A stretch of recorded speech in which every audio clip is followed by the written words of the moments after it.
All students across Manchester have had to adapt to a new way of learning over the pandemic. Instead of sitting lectures in the university buildings, the majority of classes are now taking place online through programs such as Microsoft Teams and Zoom, in order to reduce the spread of COVID-19. Although online learning has proved to be a pretty effective solution to face-to-face learning, is it accessible for everyone? Many students have taken to Facebook to air their grievances with how online learning, or lockdown in general, is being handled. I came across this post in particular from a deaf student, explaining how the quality of online learning makes it almost impossible for her to learn. Quote, "For me in particular, the sound quality is awful and subtitles are spelled incorrectly. This means for a lot of my lectures, I generally have no idea WTF is going on. I gave this feedback to DAS back in March, and I'm distressed to see nothing has been done." I talked to the author behind this post, Maddie, to discover more about the newfound difficulties she and many other deaf and hard of hearing students have faced in this new medium of learning. My name is Maddie Webster Harris. I'm 20 years old. I'm in my third year of my integrated Masters for Biology at the University of Manchester. I'm a hard of hearing student. I was diagnosed as moderately to severely deaf. So that post, it wasn't a planned thing. A lot of people seem to think that I had planned that, and I hadn't really. It was more the sheer frustration that I felt kind of drove me to post that. And I had logged on to my online learning, and the first thing that happened was that the sound quality for all of my lectures were really, really muffled. It was really difficult to hear what they were saying.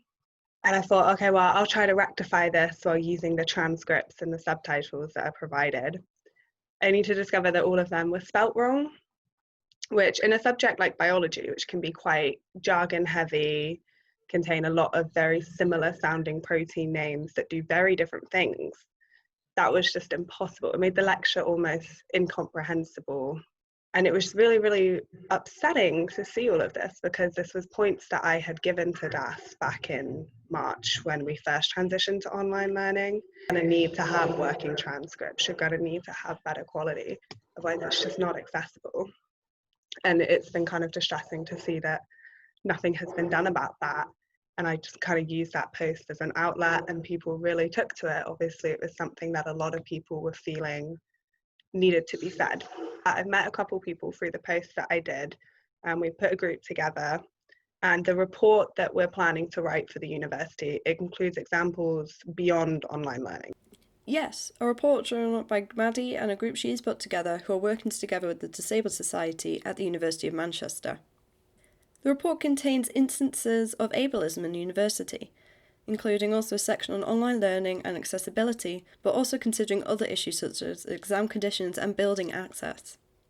So the report that we're putting out, it isn't meant to be an attack on the uni, it's more meant to guide the way that they can improve the university as a whole. Maddie isn't the only student to feel dejected with online learning. Many students across Manchester hold similar sentiments. However, some university lecturers seem to have a different outlook on online learning, with some even suggesting some online aspects could remain a permanent fixture.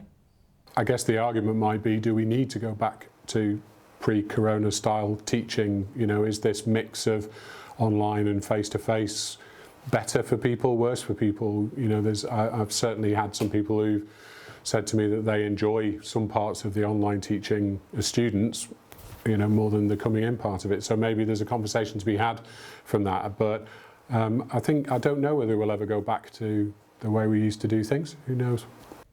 While the reality is online learning will remain in some form a permanent fixture for the foreseeable future, it seems its implications and accessibility need to be reviewed in order for it to be a viable learning platform for all.